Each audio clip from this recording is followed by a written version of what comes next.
STEFAN Slater, Letters, December 21, argues for a two-thirds majority for indyref2 on the basis of, well, just because he doesn't want Scotland to be an independence country and wishes to change the rules to suit his view.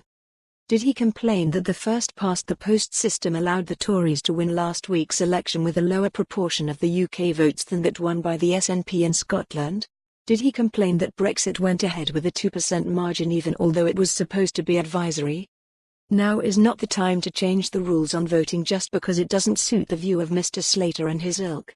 What's sauce for the goose is sauce for the gander, and a simple majority should be allowed to win the next independence referendum using the same rules as those employed by the UK government to drag Scotland out of the EU against its collective will. Dennis White, Lanark.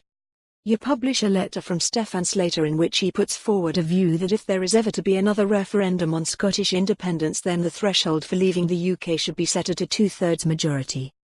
I take the view that referendums have no place in our democracy as they are a blunt instrument and a cop-out for those individuals we elect and remunerate handsomely to make decisions on a plethora of issues, and if we disagree with their judgments we can show our displeasure at the ballot box.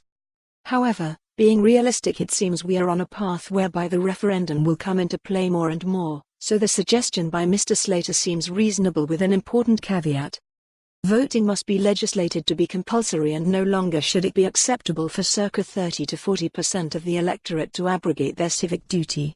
As is the case for example in Australia, the electorate must either cast a postal ballot or attend a polling station or face a financial penalty. Spoiling your paper is quite acceptable but apathy is not.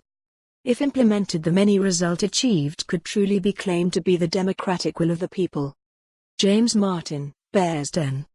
Ian W. Thompson, Letters, December 23, flags up some negative headlines for the SNP in the Herald over recent weeks and suggests that come the next Holyrood elections the SNP won't be so lucky and will be hoping for some kind of amnesia to afflict the electorate.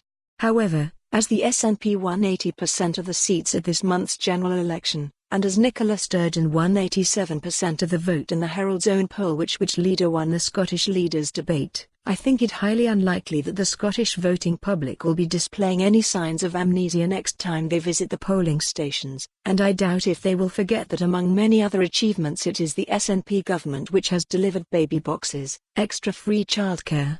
For more on this story, visit the news article link.